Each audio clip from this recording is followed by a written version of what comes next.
एकपटक कल्पना गर्नुहोस्, तपाईँ एउटा ठूलो जेलभित्र हुनुहुन्छ। त्यहाँ फलामका बार छैनन्, ढोका खुल्लै छ, ताला पनि छैन, गार्ड पनि छैन, तैपनि कोही पनि बाहिर निस्कदैन। किन? किनकि त्यो जेल इटा र सिमेन्टले बनेको होइन, त्यो बनेको छ अरूको धारणाले। अझ अनौठो कुरा के छ भने यो जेलमा बस्ने अधिकांश मानिसहरूलाई आफू जेलमा छु भन्ने पनि थाहा हुँदैन।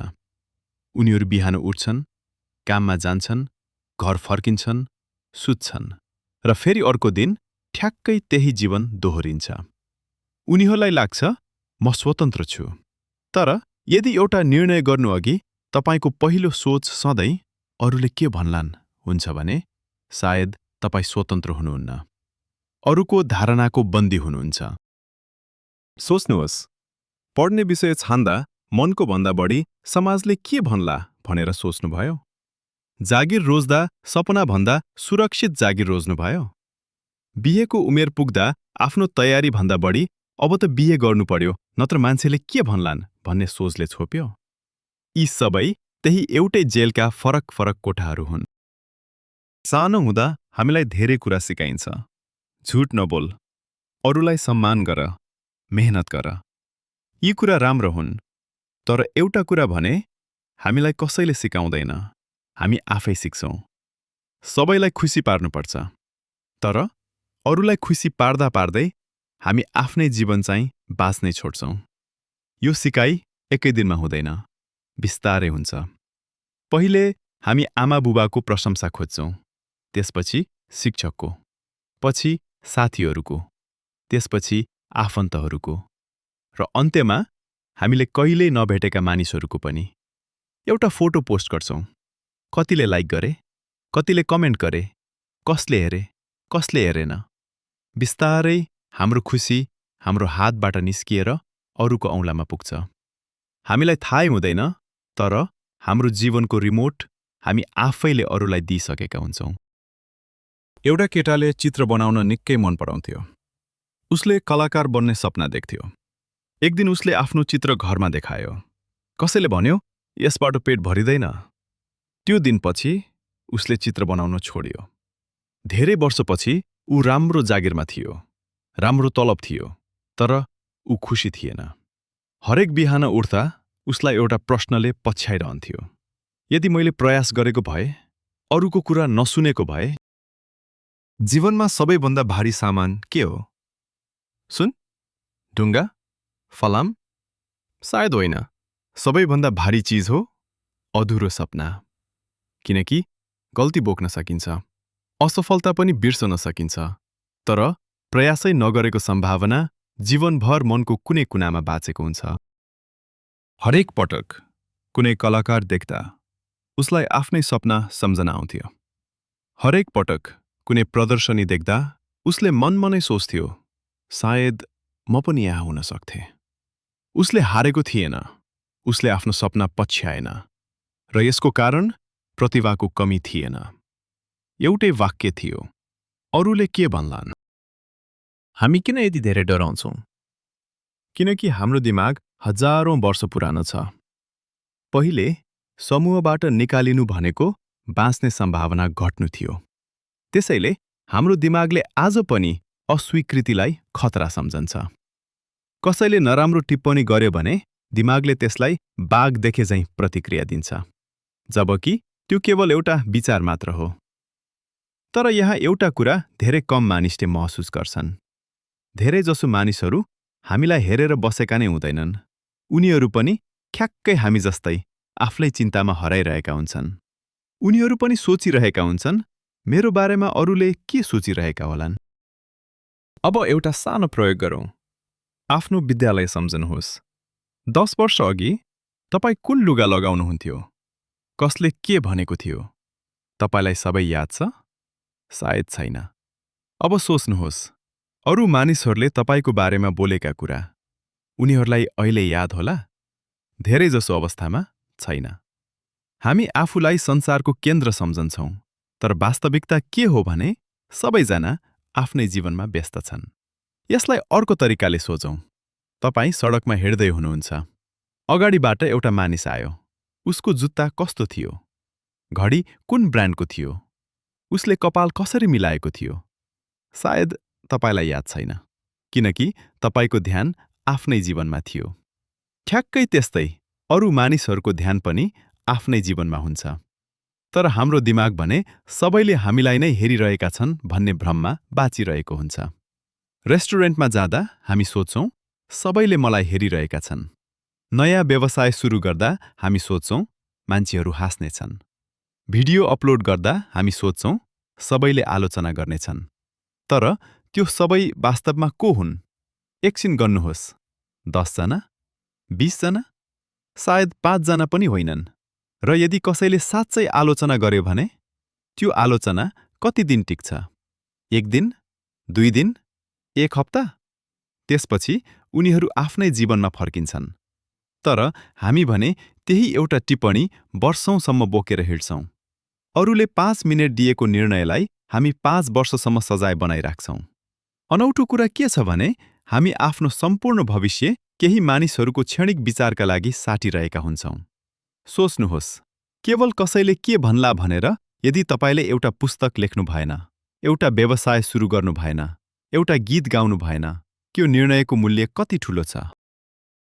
एकजना युवाले आफ्नै सानो व्यवसाय सुरु गर्न चाहन्थे। योजना तयार थियो, पैसा पनि केही बचत गरेका थिए। उनीलाई थाहा थियो सुरुमा सजिलो हुने छैन, तर त्यो उनको सबैभन्दा ठूलो डर थिएन। उनी डराइरहेका थिए, यदि व्यवसाय असफल भयो भने आफन्तले के भन्लान्, साथीहरूले के भन्लान्, छिमेकीले के भन्लान्। त्यसैले उनले व्यवसाय कहिले सुरु गरेनन्। केही वर्षपछि उनले देखे उही समयमा सुरु गरेका अरू धेरै मानिसहरू धेरै अगाडि पुगिसकेका थिए।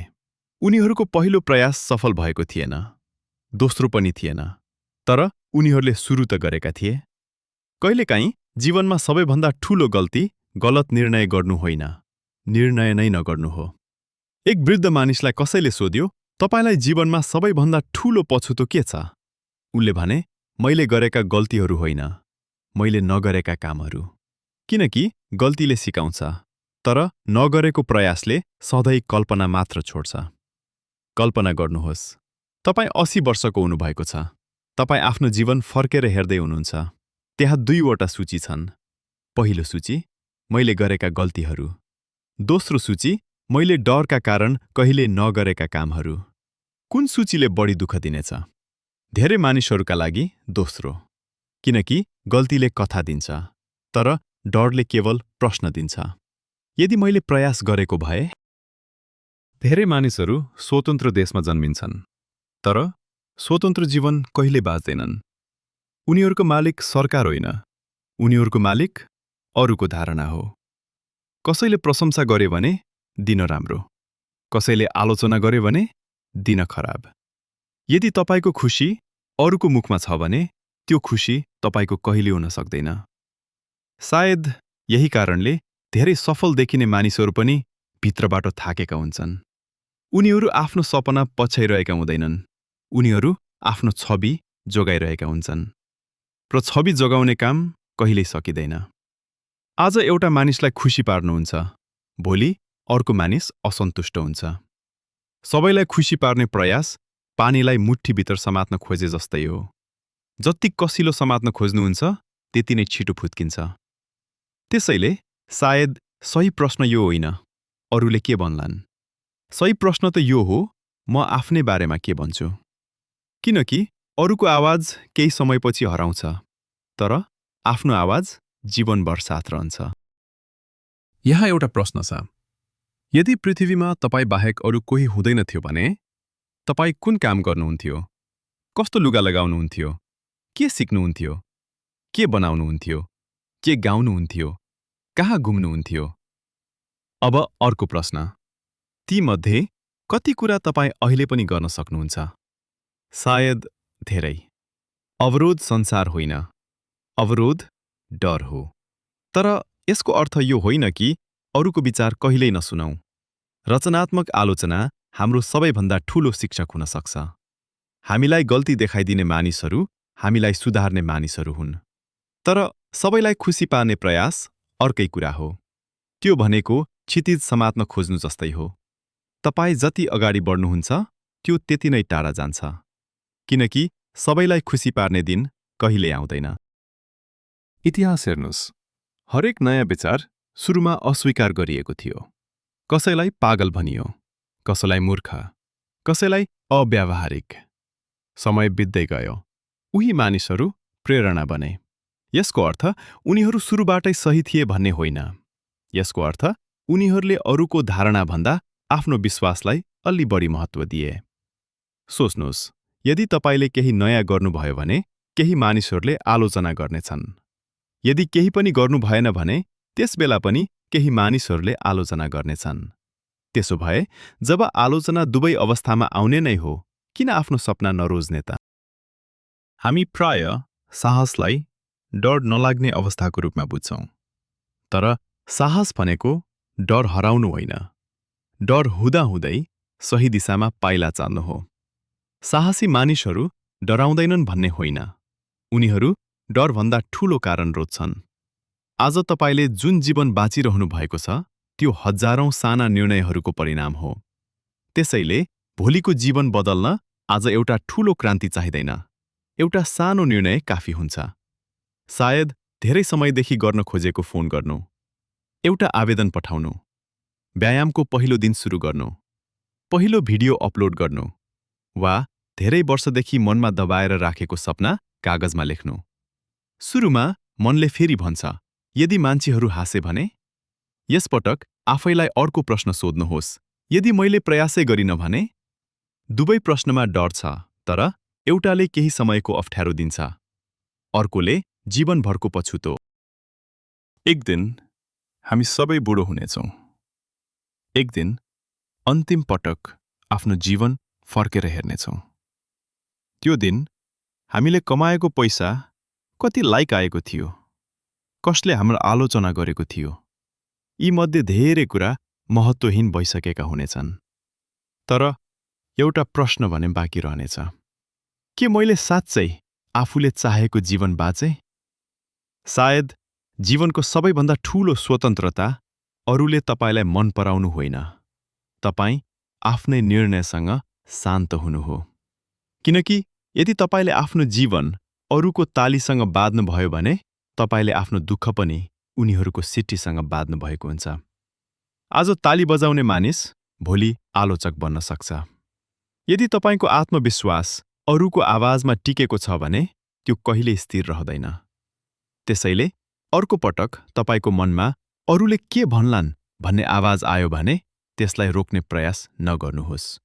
बरु शान्तसँग अर्को प्रश्न सोध्नुहोस्, यदि मैले गरिन भने म आफैले के भन्छु? किनकि अरूका शब्दहरू केही दिन बाँच्छन्, तर आफ्नो पछुतो कहिलेकाहीँ जीवनभर बाँच्छ। सुरुमा मैले एउटा जेलको कुरा गरेको थिएँ। त्यहाँ बार थिएन, ढोका खुल्लै थियो, ताला पनि थिएन। त्यसैले सायद बाहिर निस्कन ढोका तोड्नु पर्ने पनि छैन, केवल एक कदम चाल्नुपर्छ। त्यो पहिलो कदम अरूको डरबाट होइन, आफ्नै चाहनाबाट निर्णय गर्ने कदम। त्यही दिन जेल हराउँछ, किनकि धेरै जेलका ढोकाहरू बाहिरबाट बन्द हुँदैनन्, भित्रबाट बन्द हुन्छन्। यो भिडियो अन्तसम्म हेर्नुभएकोमा धन्यवाद। यदि यो भिडियोले तपाईलाई केही सोच्न बाध्य बनायो भने लाइक गर्नुहोस्, सब्स्क्राइब गर्नुहोस् अनि आफ्नै कथा वा विचार कमेन्टमा लेख्नुहोस्। फेरि यस्तै रोचक भिडियो लिएर आउने नै छु। त्यतिन्जेलसम्मको लागि नमस्कार।